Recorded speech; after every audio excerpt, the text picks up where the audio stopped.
나오신 우리 성도님들을 주의 이름으로 환영합니다. 사도신경으로 우리의 신앙을 고백하겠습니다. 나는 전능하신 아버지 하나님, 천지의 창조주를 믿습니다. 나는 그의 유일하신 아들, 우리 주 예수 그리스도를 믿습니다. 그는 성령으로 잉태되어 동정녀 마리아에게서 나시고 본디오 빌라도에게 고난을 받아 십자가에 못 박혀 죽으시고 장사된 지 사흘 만에 죽은 자 가운데서 다시 살아나셨으며 하늘에 오르시어 전능하신 아버지 하나님 우편에 앉아 계시다가 거기로부터 살아있는 자와 죽은 자를 심판하러 오십니다.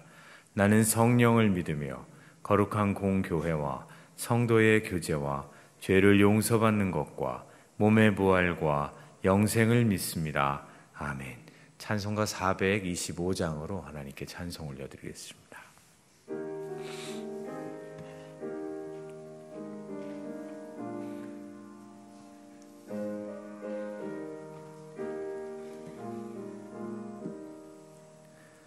주님의 뜻을 이루소서. 고요한 중에 기다리니 진흙과 같은 날 빚으사 주님의 형상 만드소서. 주님의 뜻을 이루소서. 주님 발 앞에 엎드리니 나의 맘속을 살피시사 눈보다 이게 하옵소서. 주님의 뜻을 이루소서. 병들어 몸이 피곤할 때 권능의 손을 내게 펴서 강건케 하여 주옵소서. 주님의 뜻을 이루소서. 온전히 나를 주장하사 주님과 함께 동행함을 만민이 알게 하옵소서. 아멘. 계속해서 기도했으면 좋겠습니다.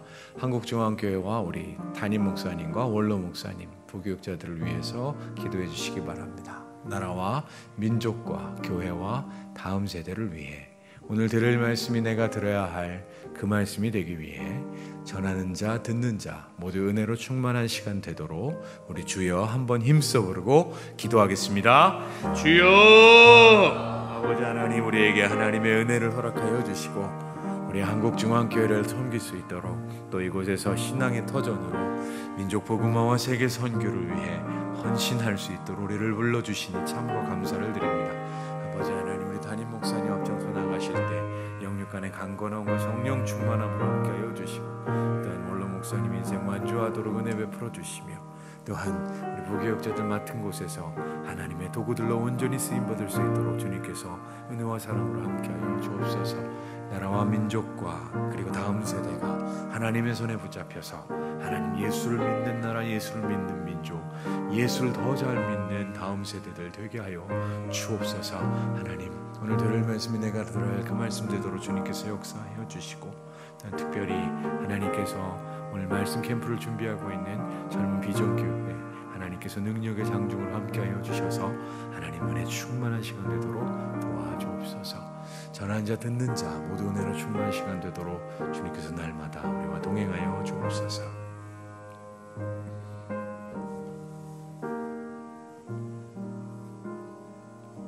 이 모든 말씀 우리 주 예수님의 이름으로 기도드립니다. 아멘. 오늘 말씀은 디모데전서 6장 17절에서 19절입니다. 디모데전서 6장 17절에서 19절입니다.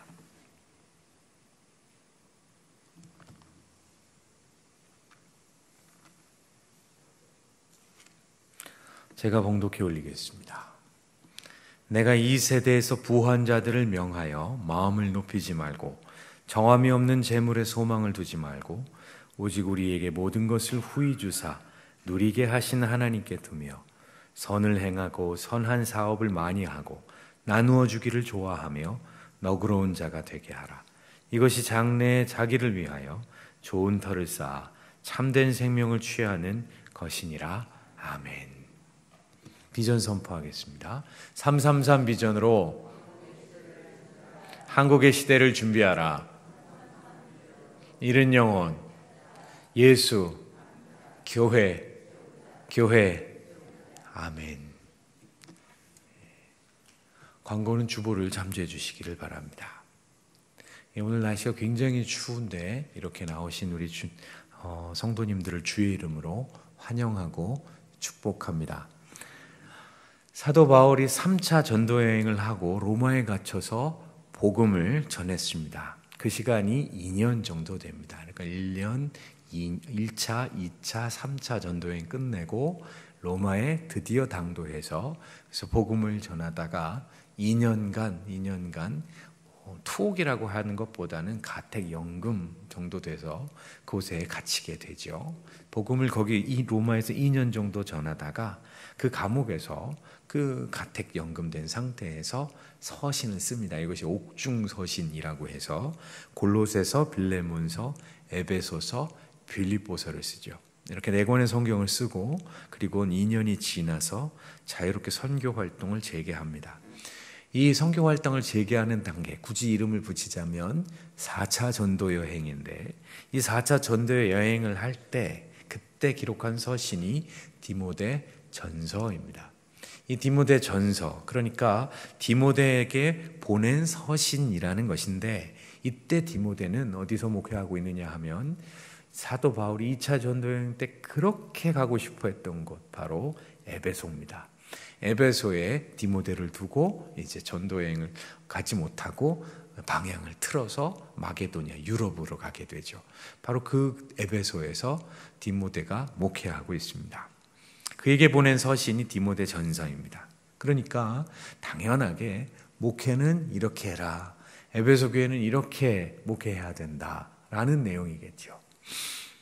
그러니까 디모데 전서는 그 당시 에베소에서 목회하고 있던 디모데가 당면한 거짓 교사에 관한 문제, 그리고 그걸 어떻게 대처해야 되는지, 예배는 어떻게 드려야 하는지, 또 목회자라면 이런 자세로 살아야 하고 사명은 어떤 내용을 가지고 살아가야 하는지, 사명 수행해야 하는지 그걸 가르칩니다. 그리고 그럼 나중에 오늘 우리가 읽은 6장의 말씀인데요.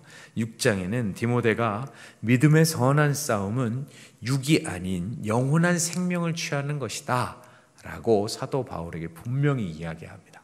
현실을 도피하는 것이 아니라 현실에 맞닥뜨려서 선한 싸움을 하는 것이다 이거죠. 그것이 디모데를 부르신 하나님의 뜻임을 분명하게 밝힙니다. 주 예수 그리스도께서 나타나실 때까지 끝까지 그 길을 믿음의 길로 인내하면서 가라라고 하죠.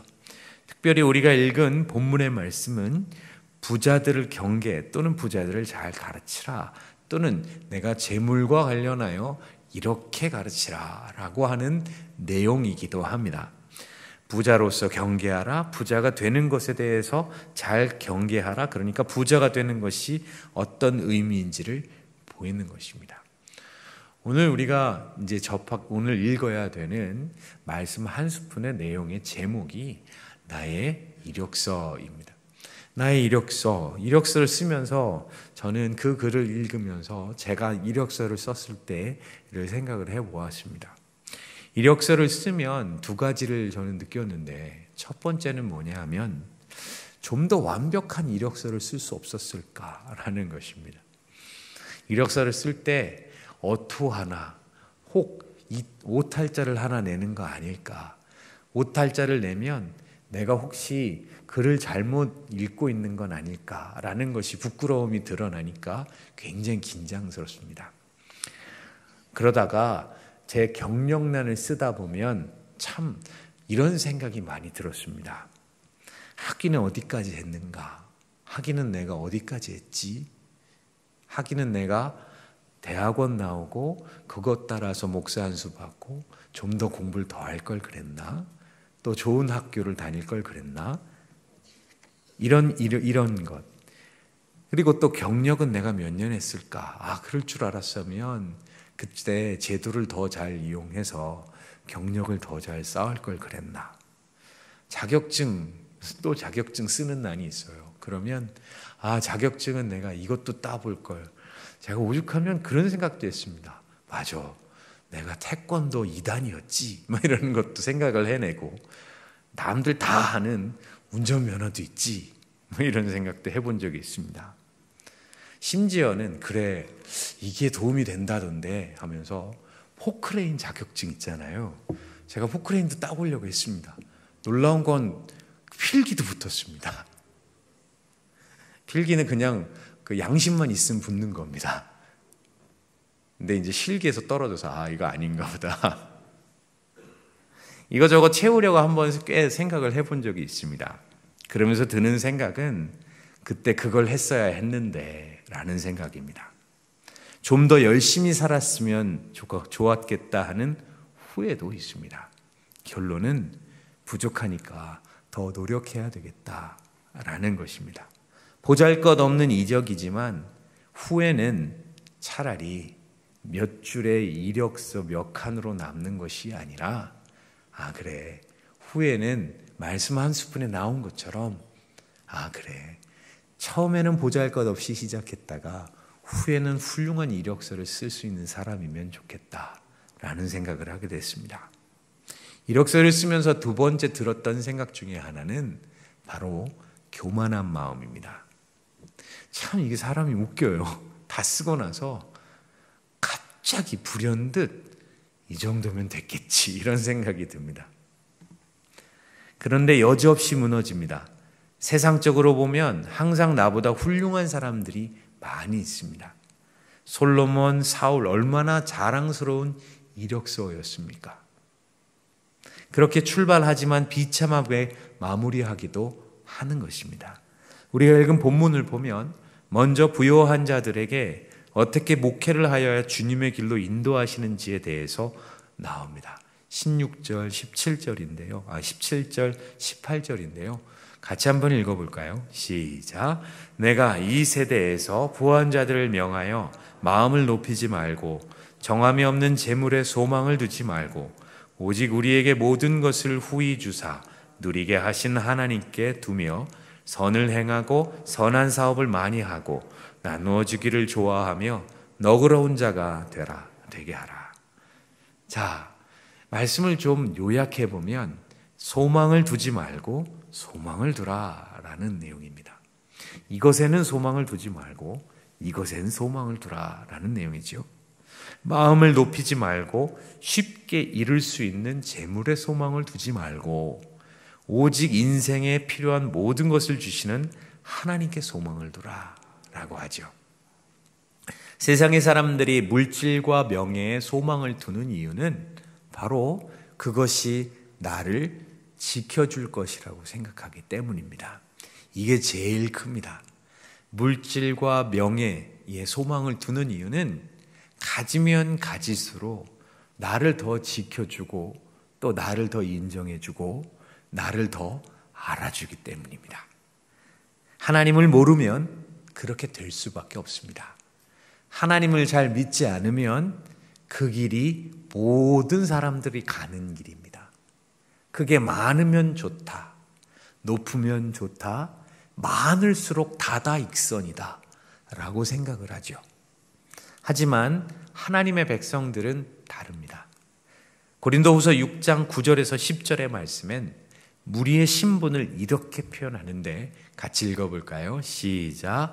무명한 자 같으나 유명한 자요 죽은 자 같으나 보라 우리가 살아있고 징계를 받는 자 같으나 죽임을 당하지 아니하고 근심하는 자 같으나 항상 기뻐하고 가난한 자 같으나 많은 사람을 부요하게 하고 아무것도 없는 자 같으나 모든 것을 가진 자로다. 아멘. 없는 것 같은데 있는 사람, 아무것도 아닌 보잘것없는 사람 같은데 훌륭한 사람. 아니, 나는 훌륭한지 모르는데 하나님이 훌륭하다고 여겨주시는 사람. 많은 사람들이 다 훌륭하다고 인정해 주지 않을 수 있어도 주님은 오히려 그 걸음을 주의 뜻대로 정하시면 그 걸음을 훌륭하게 이끌어 가시는 그런 사람. 이것이 우리의 신분입니다. 그런 신분에 우리는 소망을 오직 하나님께 두며 삽니다. 사실 그것밖에는 없습니다. 인생 살면서 없을 때 품는 마음은 그래, 하나님 바라봐야지. 이거밖에는 없습니다. 재물이 없어도 그래, 어디서 재물이 나오나 생각보다는 결론은 재물이 없으면 사람이 어떻게 되죠? 막다른 골목에 몰리잖아요. 재물이 없거나 뭐 부족하거나 그러면 사람이 막다른 코너에 딱 몰립니다. 그럼 그때 어떻게 합니까? 그래, 누구 떠오르는 사람 없을까? 혹시 나에게 뭐가 있지? 그런데 결론은 그래, 하나님께 소망을 두는 수밖에 없다.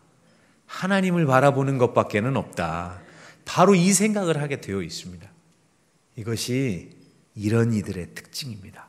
무명하지만 유명하고 죽은 자 같지만 살아있고 징계를 받는 자 같으나 죽임을 당하지 아니하고 근심하는 자 같으나 항상 기뻐하는 사람. 재물이 소망이 돼서 사는 인생은 편안할 수는 있겠지만 언제 없어질지 모르기 때문에 불안할 수밖에는 없습니다. 언제나 만약 그것이 없어지면 그 다음은 라는 것을 미리 준비해 두어야 하기 때문입니다. 행복하려면 재물이 필요하지만 그것이 전부는 아닌 것을 머리로만 이해하는 것 같습니다. 요즘 시대는 더욱 그러합니다. 서점에 월요일 정도면 간혹 한 달에 한두 번 정도 갑니다. 작은 서점 가면 잘 몰라서 큰 서점을 갑니다. 가보면 거기 사람들이 제일 먼저 출입구에 들어가서 맨 앞에 있는 책이 사람들이 제일 좋아하는 관심사더라고요. 거기 가면 여지 없습니다. 뭐 제가 어저께 제목을 다 외우지는 않았지만 뭐 이런 것들입니다. 전부 다 재물에 관한 책들입니다. 전부 다 하나도 빠짐없어요. 거기서 조금 뒤로 다음으로 가면 뭐가 있냐면 미래를 점치고 싶어하는 것들, 뭐 이런 것들입니다. 성경 어디 있을까요? 성경 기독교 코너 가서 맨 아래에 있습니다. 보면서 느끼는 거죠. 지혜가 여기 있는데, 진짜 지혜가 여기 있는데. 이 시대가 그런 시대인 것입니다. 다들 그렇게 살아갑니다. 물론 돈과 재물 그 자체가 악한 것은 아닙니다. 필요합니다. 필요하기에 선하게 사용할 줄도 알아야 합니다. 그것은 신앙 걸음에 있어서 당연한 것입니다. 하지만 그것이 전부는 아닌 것입니다. 하나님을 선물로 받아 사는 사람은 비록 조금은 불편할 수 있지만 그 마음에 참된 부요와 사랑이 있습니다. 비록 두 발을 이 땅에 디디고 살지만 그 두 눈은 영원 천국을 바라보며 사는 것입니다. 돌아갈 곳인 천국, 그곳 바라보며 살기에 평안한 거죠. 그럼 이제 우리 어떻게 살아야 할까요? 우리 18절 말씀인데요. 제가 읽겠습니다. 선을 행하고 선한 사업을 많이 하고 나누어 주기를 좋아하며 너그러운 자가 되라. 자, 선을 행하고 선한 사업을 많이 하라. 그리고 나누어 주기를 좋아하며 너그러운 자가 되라. 어쩌면 우리는 이 부분에서 참 많이 걸립니다. 예수를 잘 믿으면 왜 그런지 모르겠는데 속이 좁아집니다. 예수를 오래 믿으면 왜 그런지 모르겠는데 때때로는 속이 좁아지는 경우가 있는 것입니다. 제가 제 신분이 목사잖아요. 제가 전에 군에 있었는데 군에 있을 때는 본의 아니게 스님들과 대화를 많이 해야 됐어요. 목사인데 지역마다 있는 절에 찾아가서 스님과 차 한잔하고 와야 돼요. 이렇게 보면 스님들도 이 참 불편해 보이는 분도 많아요. 그런데 그분들이 간혹 저에게 풍기는 것들이 하나 있는데, 그게 뭐냐면 좀 너그러운 게 있구나 라는 생각을 하게 되었습니다. 뭐 제가 불교를 믿어라 이 얘기를 하는 게 아닙니다. 오해하지 마시기 바랍니다. 그래서 제 자신도 한번 살펴보았습니다. 내가 목회를 하는데, 복음을 전하는데 혹 너무 속이 좁은 인간이 되는 건 아니었을까? 속이 좁아서 다른 사람에게 상처를 주는 건 아니었을까? 내 욕심과 욕망 따르다가 오히려 다른 사람의 인생에 복음의 길을 막는 자가 되는 건 아닐까 생각하게 됐던 거죠. 그러니 너그러운 자가 되십시오. 나누어 주기를 좋아하며 선을 행하고 선한 사업을 많이 하십시오. 하나님께 소망을 두어서 나누며 섬길 수 있는 너그러운 자가 돼야 합니다. 받은 것 많습니다. 우리는 너무 많습니다. 가장 큰 것이 주님의 대속의 은혜 받았습니다. 그것 받았는데 이 세상을 사는 관점이 받지 않은 자들과 다르지 않다면 문제가 있는 것입니다. 나누시는 분들을 보면 풍성하게 넘쳐서 나누시는 분들은 그렇게 많지 않습니다. 오히려 그 반대인 경우가 많이 있습니다. 부족해도 아껴서 나누시고 다른 이들의 어려운 형편을 더 안타까이 여기며 나누는 것입니다. 나누되 하나님께서 기뻐하시는 일에 함께 나눕니다. 이것이 은혜의 걸음입니다. 자, 그러면 더 어떻게 살까요? 19절 말씀인데요. 제가 읽겠습니다. 이것이 장래에 자기를 위하여 좋은 터를 쌓아 참된 생명을 취하는 것이니라. 자, 뭘 생각하는 걸까요? 장래, 미래를 생각하는 것입니다. 사명을 수행하는 데 가장 큰 장애가 있다면 그것은 과거에 얽매이고 현재만을 보며 살아가는 것입니다. 리사 비비어라고 하는 사람이 쓴 책, 거기에 통제불능의 상황에서도 나는 즐겁기만 하다라는 책에는 당신의 미래는 당신의 과거와 같지 않으리라 라고 했습니다. 여러분, 운전을 하다 보면 가끔 봐야 되는 것들이 있습니다. 꼭 봐야 되지만 계속 보면 안 되는 것이 있습니다. 그게 뭘까요? 자동차의 사이드미러입니다. 항상 그것만 보고 있어. 불안하다고 항상 사이드미러만 보고 있으면 100% 사고 납니다. 왜요? 뒤만 보고 있는 겁니다. 백미러만 보고 있으면, 룸미러로 보이는 뒤만 보고 있으면 100% 사고 납니다. 우리의 인생은 과거만 보고 있으면 바로 100% 사고 나는 거죠. 그렇다고 현재에 집착하면 그것 역시도 복된 인생 되는 게 아닙니다. 어딜 봐야 될까요? 장래, 미래를 보는 것입니다. 우리의 미래란 하루, 이틀 뒤도 있겠지만 1년, 10년, 그리고 20년, 30년 뒤도 있는 것입니다. 거기서 멈춥니까? 아니죠. 그보다 더 멀리 가보면 결국 우리가 가야 할 저 천국 바라보는 것입니다. 결국 우리의 인생을 제대로 가게 되기 위해서는 천국 소망 가지며 살아가는 것입니다. 그것을 기억하시는 복된 성도들 되시기를 간절히 축원합니다. 이제 말씀 맺겠습니다. 이런 이들을 성경에서 부르는, 비유로 부르는 말이 있습니다. 이것은 바로 빛과 소금이라는 말입니다. 정녕 세상을 움직일 수 있는 자들은 인간들이 필요하다고 주장하는 어떤 자격도 성품도 갖추지 못한 바로 이 작다고 여겨지는 빛과 소금 같은 자들이죠. 그것을 기억하십시오. 저희는 지금 일교구는 우리 목자 상담, 목자 신방을 하고 있습니다. 다들 오실 때 똑같은 반응입니다. 목사님하고 전도사님 만난다니까 엄청 긴장돼요. 우리 한 30분만 하면 되죠? 예, 30분만 하시면 됩니다. 그러면 끝나면 꼭 뒤에 대기하시는 분하고 얼굴이 좀 붉어집니다. 왜 그래요? 1시간이 훌쩍 넘어갔습니다. 저랑 우리 전도사님이 무슨 얘기를 하겠습니까? 아, 그렇군요. 아, 그렇습니까? 다 이야기하십니다. 그런데 끝날 때 하시는 말도 똑같습니다. 목사님, 시간이 너무 많이 갔습니다. 제가 이렇게 말을 많이 할 줄 몰랐어요. 왜 그럴까요? 지금까지 살아온 인생 이야기 하는데 1시간인데 시간이 많겠습니까? 보면서 늘 그런 결론을 내리십니다. 그래도요, 목사님, 제가 어떻게 하다 보니까 하나님 은혜로 여기까지 살았어요. 하나님 은혜가 훨씬 더 많았어요. 제가 이런 형편에서 하나님 안 떠났다니까요. 저는 그 이야기를 들으면 오히려 제가 은혜를 많이 받았습니다. 사랑하는 성도 여러분, 어떻게 사는 것인가? 나의 이력서가 어떻게 채색되고 어떻게 쓰여졌는가? 그것은 오직 하나님께 소망을 두며 주님께 그 모든 것들을 맡기고 저천국 바라보며 살아갈 때 그 은혜가 넘치는 것입니다. 그것을 기억하시는 복된 성도들 되시기를 간절히 축원합니다. 기도하겠습니다.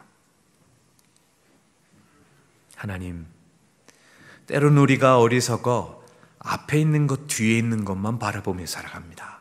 그런데 주님, 저 천국 바라보며 살아갈 수 있도록 우리에게 은혜를 베풀어 주옵소서. 하나님께 소망을 두셔서 하나님께서 하시는 것을 기대하는 우리가 되게 하여 주시고, 비록 다른 사람들이 보기에 좀 불편해 보이고 어려워 보여도 오직 하나님의 은혜만 꿈꾸며 살게 하여 주옵소서. 감사를 드리며 우리 구주 예수 그리스도의 이름으로 기도드립니다. 아멘. 하늘에 계신 우리 아버지, 아버지의 이름을 거룩하게 하시며 아버지의 나라가 오게 하시며 아버지의 뜻이 하늘에서와 같이 땅에서도 이루어지게 하소서. 오늘 우리에게 일용할 양식을 주시고 우리가 우리에게 잘못한 사람을 용서하여 준 것 같이 우리 죄를 용서하여 주시고 우리를 시험에 빠지지 않게 하시고 악에서 구하소서. 나라와 권능과 영광이 영원히 아버지의 것입니다. 아멘. 계속해서 공통의 기도 제목들 이것 놓고 우리 주여 한번 힘써 부르고 계속해서 연이어 기도하다 돌아가시겠습니다. 주여